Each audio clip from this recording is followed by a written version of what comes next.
অনুষ্ঠান কিরকম বলুন, ভালো তো? ঠিক আছে, তাহলে ঠিক আছে, বসে। তো ইলেকশন কবে হবে? 22 তারিখ সেপ্টেম্বরে। না, সবাই জানে সেপ্টেম্বর 5 তারিখে ইলেকশন হবে বিটিসি।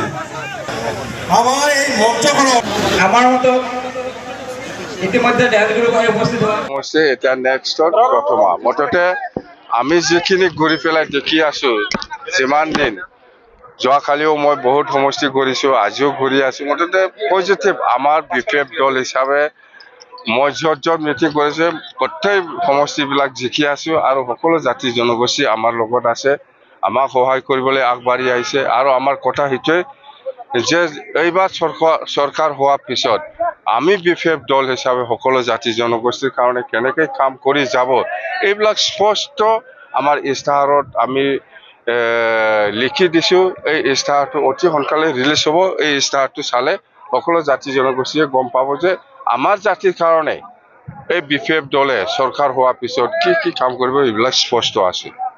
তো কথা সেইটোৱে পখিৰাগ্ৰাম সমষ্টি হিচাপে আমাৰ বিপেফে জিকিব 100%।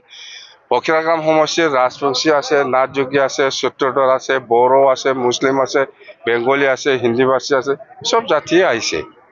তো ইয়াৰ পৰা আমি ক'ব পাৰোঁ যে বিপেফে 100% জিকাটো স্পষ্ট। ডি ভোটাৰৰ ক্ষেত্ৰত আমি কৈছোঁ বেছিকৈ মুছলিম সম্প্ৰদায় আৰু বেংগলী সম্প্ৰদায়ৰ ডি ভোটাৰৰ সমস্যা আছে। এই সমস্যাৰ সমাধানৰ ক্ষেত্ৰত যিখিনি আইনগতভাৱে কাগজ পত্ৰ লাগে, বিটিচি হিচাপে যিখিনি প্ৰমাণপত্ৰ বা আইনগতভাৱে যিখিনি সহায় কৰিব লাগে চৰকাৰ হোৱাৰ পিছত আমি কৰিম। বাছ। দল প্ৰধান মাননীয় শ্ৰীযুত হাগ্ৰামা মৈলৰী দেৱ আজি মোৰ সমষ্টিত আহি অতি কমকে মানে সময়ৰ ভিতৰত পখিৰাগ্ৰামত আহি মোৰ হৈ যি নিৰ্বাচনী প্ৰচাৰ চলাই গ'ল, সেইকাৰণে মই তেখেতক ধন্যবাদ জ্ঞাপন কৰিছোঁ। আৰু আমাৰ পখিৰাগ্ৰামৰ ব্লকৰ অধীনস্থ যিমান কেন্দ্ৰীয় জিলা ব্লক প্ৰাইমাৰী যিমানখিনি উইংছ আছে, আমাৰ বুথ লেভেলৰ কৰ্মকৰ্তাসকল আছে, সকলোকে মই আন্তৰিকতাৰে ধন্যবাদ দিছোঁ। তেওঁলোকে যি আজি সহযোগিতা আগবঢ়াই আছে, ঠিক এনেকৈ যদি সহযোগিতা আগবঢ়াই যায় আমি ইয়াৰ পৰা এইফালে জিকি যোৱাটো একদম খাটাং। ইয়াত বিজেপিৰ এগৰাকী প্ৰাৰ্থী আছে অৰুপ কুমাৰ দে, তেওঁ বিপিএফৰ বাবে কিমান প্ৰত্যাহ্বান? তেওঁ বিপিএফ নহয়, তেওঁ সমষ্টিৰ বাবে ক্ষেত্ৰত নহয়।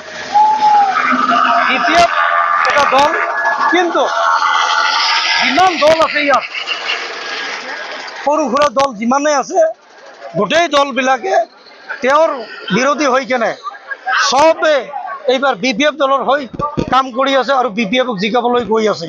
তাৰমানে অৰুপদেৰ বিদায় এবাৰ নিশ্চিত নেকি? ৰাইজৰ আমি যিখিনি মানে ৰাইজৰ মাজত আমি যাই কিনে আলোচনা বিলোচনাৰ মাজত যিখিনি আমি কথা জানিবলৈ পাইছোঁ, এইখিনিত আমি এটা আমাৰ মানে কি আহিছে, বিশ্বাস আহিছে তেওঁৰ এইবেলি বিদায় হোৱাটো একদম একেবাৰে 100% নিশ্চিত।